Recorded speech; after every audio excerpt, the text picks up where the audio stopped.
창세기 23장 2절을 다 같이 읽겠습니다.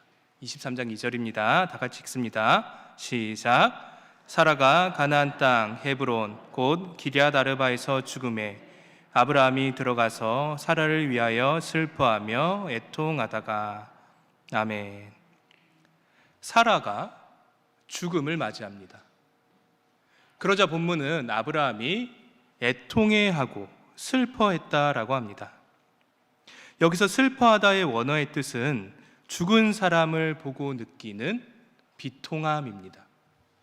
여러분, 사라가 아브라함에게 어떤 존재입니까?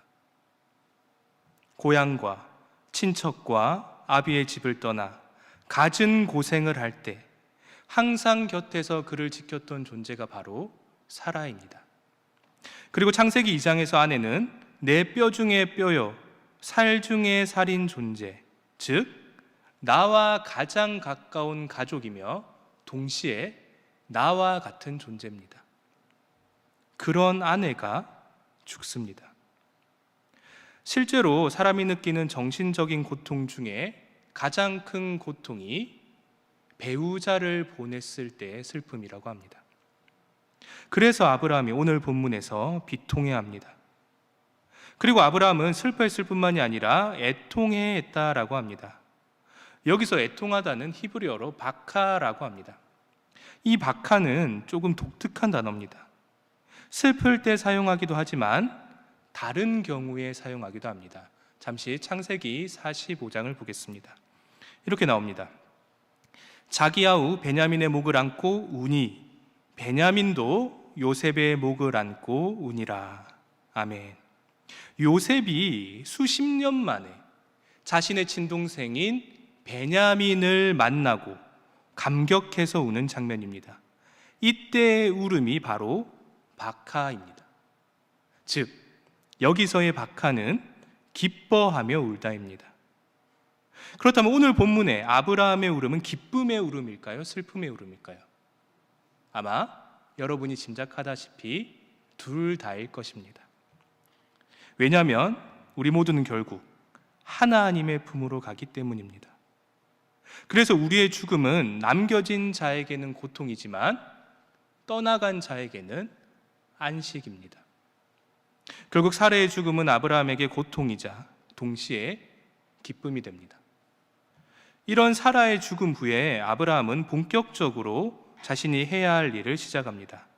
바로 사라의 무덤을 만드는 일입니다. 그런데 여러분, 아브라함의 신분이 뭡니까? 이방인이죠. 원래부터 가나안 땅에 살던 사람이 아니라 떠돌아다니는 나그네, 즉 이방인입니다. 그래서 아브라함은 땅이 없습니다. 이방인이니까, 나그네니까. 그래서 아브라함은 무덤을 만들 수가 없는 것입니다. 이런 상황을 염두에 두고 오늘 본문 4절을 보겠습니다. 4절에 이렇게 나옵니다. 나는 당신들 중에 나그네요 거류하는 자이니 당신들 중에서 내게 매장할 소유지를 주어 내가 나의 죽은 자를 내 앞에서 내어다가 장사하게 하시오. 아멘. 아브라함의 첫 번째 요구입니다.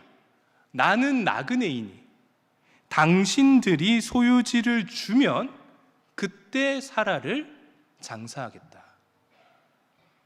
이에 대한 헷 족속들의 답변이 5절에서 6절에 나옵니다. 우리 5절과 6절을 천천히 한번 다 같이 읽어보겠습니다. 시작. 헷 족속이 아브라함에게 대답하여 이르되 내 주여 들으소서.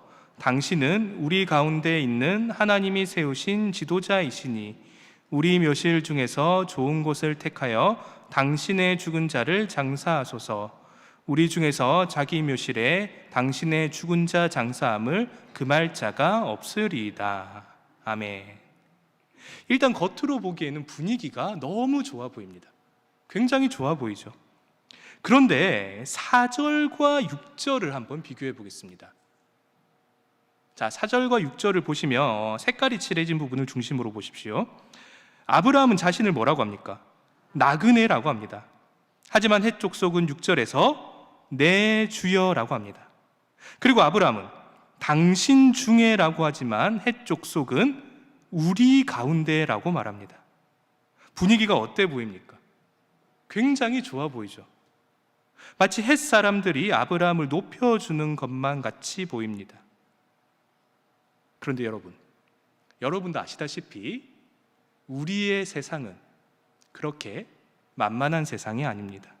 눈에 보이는 것이 다가 아닙니다. 내 눈에 보이는 것, 내 귀에 들리는 것, 그 이상을 품고 있는 무서운 세상입니다. 만만치 않은 세상입니다. 오늘 본문에 나오는 헷 사람들이 정말로 아브라함에게 호의를 베푸는 것일까? 아브라함은 분명 오늘 본문에서 땅을 가지기를 원합니다. 이에 대한 헷 족속의 정확한 답변이 무엇입니까? 6절 중반을 보십시오. 우리 묘실 중에서 좋은 곳을 택하여 당신의 죽은 자를 장사하소서. 우리 중에서 자기 묘실에 당신의 죽은 자 장사함을 금할 자가 없으리이다. 아브라함 당신의 묘실이 아니라 우리의 묘실입니다. 우리 묘실, 즉 내 묘실에 장사해라입니다. 결국 땅을 팔지는 않겠고 무덤을 만드는 것만 허락하겠다입니다. 이런 상황에서 과연 사건이 어떻게 흘러갈까요? 우리 7절을 보겠습니다. 7절입니다. 아브라함이 일어나 그 땅 주민 헷 족속을 향하여 몸을 굽히고. 아멘. 아브라함이 일어났다라고 합니다. 일어났다. 보통 옛 사람들은 거래를 할 때 성문 앞에 앉아서 거래를 합니다. 굉장히 특이한 풍습이죠. 성문 앞에서 앉아서 거래를 한다. 그런 풍습을 봤을 때 아브라함은 아마 헷 족속의 성 앞에 앉아서 거래를 했을 것입니다. 그런데 갑자기 아브라함이 벌떡 일어납니다. 그리고 어떻게 합니까? 헷 족속을 향하여 몸을 굽히고 자신을 철저히 낮추는 아브라함입니다. 그리고 아브라함이 다시 한 번 더 요구를 합니다. 8절 후반부에서 9절까지 보겠습니다. 제가 한번 읽어보겠습니다. 나를 위하여 소알의 아들 에브론에게 구하여. 9절입니다.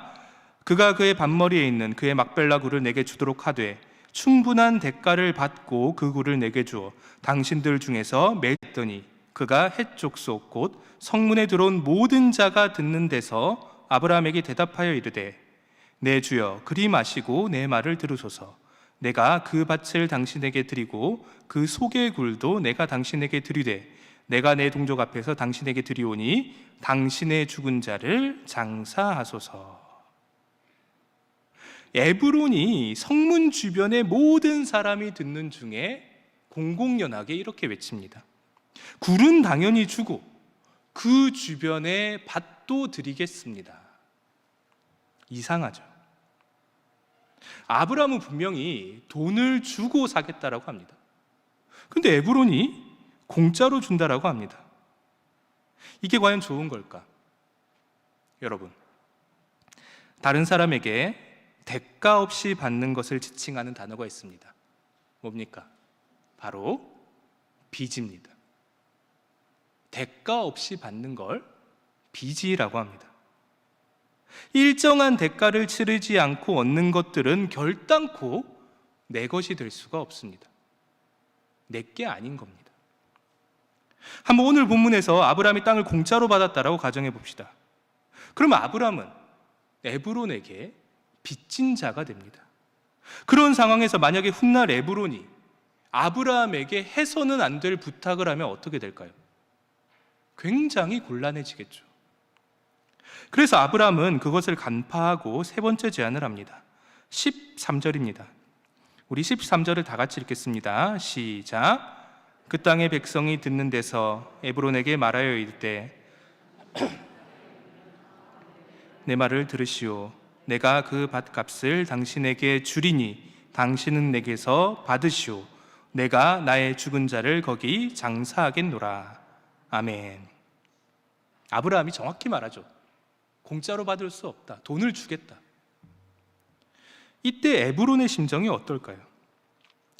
일단 에브론은 이방인에게 땅을 팔기가 너무 싫습니다. 왜냐하면 이방인이니까, 남이니까 팔기가 싫은 겁니다. 그런데 한 이방인이 자신의 부인이 죽어서 장사를 하겠다라고 합니다. 사람들이 다 보는 데서 거절하기가 쉬울까? 굉장히 어렵겠죠. 딴 사람도 아니고 자신의 와이프가 죽었다는데 거절하기가 힘든 겁니다. 그럴 때 어떻게 해야 할까요? 여기서 돌파구가 하나 있습니다. 우리 모두가 어릴 때 한 번쯤은 해본 것입니다. 예를 들어 보겠습니다. 어릴 적 우리의 주적이 있습니다. 우리의 주적이 누굴까요? 당연히 숙제라는 녀석입니다. 너무 하기 싫은데 안 할 수가 없습니다. 저 때는 굉장히 많이 맞았거든요. 안 하면 무조건 손바닥 아니면 회초리인 겁니다. 안 해 갈 수가 없는 겁니다. 그래서 너무 하기 싫은데 맞기 싫으니까 억지로 합니다. 이악 물고 합니다. 그리고 겨우 다 하고 이제 PC방에 가서 놀려고 하는데 친구에게 연락이 옵니다. 야, 뭐하냐? 나 숙제하고 있지. 에? 숙제가 있다고? 그럼 뭔데? 자, 막 설명을 해줍니다. 나도 놀고 싶은데 너가 좀 대신해주면 안 되냐? 이렇게 친구가 말합니다. 그때 우리가 뭐라고 합니까? 이 착한 녀석아 네가 그럴 수가 있느냐부터 시작해서 온갖 축복을 다 해주죠. 말로 해서는 안 될 걸 다 축복을 해줍니다. 그래도 친구는 여전히 끄떡이 없습니다. 야, 모르겠고 그냥 해줘. 계속 우깁니다. 그때 우리가 최후 통첩을 합니다. 뭐라고 합니까? 그래, 네가 100만 원 주면 해줄게. 100만 원 주면 내가 무조건 해줄게. 이렇게 말합니다. 여러분, 우리가 그렇게 말을 할 수 있는 이유가 뭡니까? 내 친구가 100만 원을 줄 리가 절대로 없다는 걸 알기 때문에 그런 얘기를 하는 것입니다. 오늘 본문의 에브론이 이와 똑같은 행동을 합니다. 자, 15절을 보십시오. 내 주여 내 말을 들으소서. 땅값은 얼마? 은 400세겔이나. 그것이 나와 당신 사이에 무슨 문제가 되리이까? 당신의 죽은 자를 장사하소서. 땅의 가격이 은 400세겔이라고 합니다. 얼마일까요? 잠시 예레미야 32장 9절을 보겠습니다. 이렇게 나옵니다. 내 숙부의 아들 하나멜의 아나돗에 있는 밭을 사는데 은 몇 세겔? 17세겔을 달아주되. 은 17세겔. 여러분, 정확한 비교는 어렵겠지만 대충 비교가 되시죠? 훨씬 후대인데, 후대면 물가가 올랐을 거잖아요. 인플레이션이 됐겠죠. 훨씬 후대인데 가격이 훨씬 더 쌉니다. 결국 오늘 본문에서 에브론은 말도 안 되는 가격을 제시한 것입니다. 사지 말라는 거예요. 여러분, 이 태블릿이 중고로 한 17만 원 하거든요.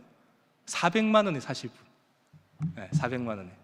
참고로 인수 시기는 30년 후입니다. 30년 후에 이걸 드릴 테니까 400만 원을 저에게 주실 분 아무도 없죠. 없습니다. 이런 상황인데 아브라함이 아무도 예상하지 못한 행동을 합니다. 16절에서 18절입니다. 제가 한번 읽어보겠습니다. 아브라함이 에브론의 말을 따라 에브론이 헷 족속이 듣는 데서 말한 대로 상인이 통용하는 은 400세겔을 달아 에브론에게 주었더니 마므레 앞 막벨라에 있는 에브론의 밭 곧 그 밭과 거기에 속한 굴과 그 밭과 그 주위에 둘린 모든 나무가 성문에 들어온 모든 헷 족속이 보는 데서 아브라함의 소유로 확정된지라. 아멘. 아무도 살 것이라고 예상을 못한 그 가격에 아브라함이 사버립니다. 둘만의 거래가 아니라 모든 성문에 있던 사람들이 들었기에 물을 수도 없습니다. 우리 이제 마지막으로 19절을 함께 읽겠습니다. 19절입니다. 시작. 그 후에 아브라함이 그 아내 사라를 가나안 땅 마므레 앞 막벨라 밭굴에 장사하였더라. 마므레는 곧 헤브론이라. 아멘. 이렇게 오늘의 본문이 끝이 납니다. 여러분, 오늘 본문에서 아브라함이 왜 무리를 해서 그 땅을 샀을까요? 왜 말도 안 되는 가격을 주고 그 땅을 샀을까? 마므레 땅은 그녀, 즉 사라에게 약속의 땅이자 동시에 아브라함이 받은 하나님의 언약이 함께하는 땅이기 때문입니다. 잠시 창세기 18장 1절을 보겠습니다. 이렇게 나옵니다. 여호와께서 마므레의 상수리 나무들이 있는 곳에서 아브라함에게 나타나시니라. 날이 뜨거울 때 그가 장막문에 앉아 있다가. 아멘. 이 본문 다들 아시죠? 너무나 유명한 말씀입니다. 세 명의 나그네, 즉 하나님과 두 천사가 와서 사라에게 아들을 약속하는 장면입니다. 그 약속을 받았던 곳이 바로 마므레, 즉 헤브론입니다. 그리고 아시다시피 아브라함과 사라는 하나님께 큰 민족을 약속받습니다. 그런데 큰 민족이 되기 위해서는 세 가지가 필요합니다. 첫 번째는 사람이 필요합니다. 많은 사람이 필요하죠. 두 번째는 그 많은 사람들을 통솔할 수 있는 정신이 필요합니다. 그리고 세 번째로 많은 사람들이 살 수 있는 땅이 필요합니다. 먼저 사람은 이삭으로부터 시작이 됩니다. 이삭으로부터 야곱이 나고 야곱으로부터 12아들이 나서 큰 민족을 이루죠. 그리고 정신은 무엇입니까? 당연히 하나님의 율법입니다. 하나님의 율법이 정신입니다. 그 땅은 우리가 모두 알다시피 가나안 땅입니다. 이 중에 세 번째인 땅을 얻기 위한 첫 발자국이 바로 오늘 본문의 마므레 땅입니다.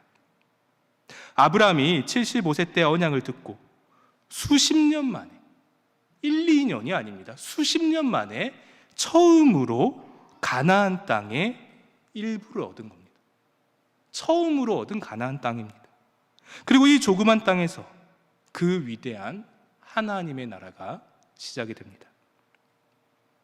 참 아이러니하게도 이 조그만 땅이 400세겔이나 된다는 것은 그만큼 이 땅이 중요하다라는 걸 상징해 주는 표현이기도 하는 것입니다.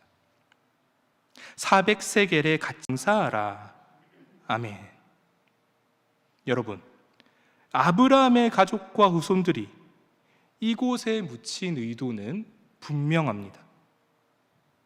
하나님의 약속은 이곳에서 시작된다. 좁은 땅이지만, 미약하지만, 하나님의 약속이 아직 완전히 드러나지는 않았지만 분명히 그 약속의 성취의 시작은 바로 이곳이다. 바로 이곳이다. 그런 믿음이 있었기에 그들이 마므레의 막벨라 굴에 묻히는 것입니다. 여러분, 오늘 본문의 내용처럼 우리 모두가 하나님의 길을 가려고 하면 세상은 말도 안 되는 대가를 치르라고 합니다. 우리가 왜 손해를 봐야 합니까? 왜 그런 수모를 겪으면서까지 여기에 있어야 합니까? 그 이유는 하나님의 약속, 더 나은 본향, 하나님의 나라를 소망하기 때문입니다. 노골적으로 말씀을 드리면 당연히 대가를 치를 만하기에, 당연히 손해를 볼 만하기에 우리가 지금 이 자리에 남아있는 것입니다. 제발 더 나은 본향을 사모하며 인내하며 소망을 가져서 결국은 하나님이 주시는 평안을 누리는 우리 모두가 되길 진심으로 바랍니다. 아멘. 기도하겠습니다. 하나님, 우리 모두가 이 약속의 땅을 떠나지 않게 하여 주시옵소서. 현재를 사는 우리에게는 작은 땅이며 동시에 값비싼 대가를 치러야 하는 마므레 땅이지만 이곳이 바로 우리의 약속의 시작임을 고백합니다. 하나님, 우리에게 힘을 주시고 우리가 언제나 하나님께 의지하며 나아갈 수 있도록 하여 주시옵소서. 모든 신일의 성도들에게 힘을 주시고 혹 시련을 겪고 있는 자가 있다면 주님의 크신 팔로 안아주시고 위로하여 주시옵소서. 이 기도 제목으로 다 같이 함께 기도하겠습니다. 주여 믿습니다. 주여 믿습니다. 주여 믿습니다.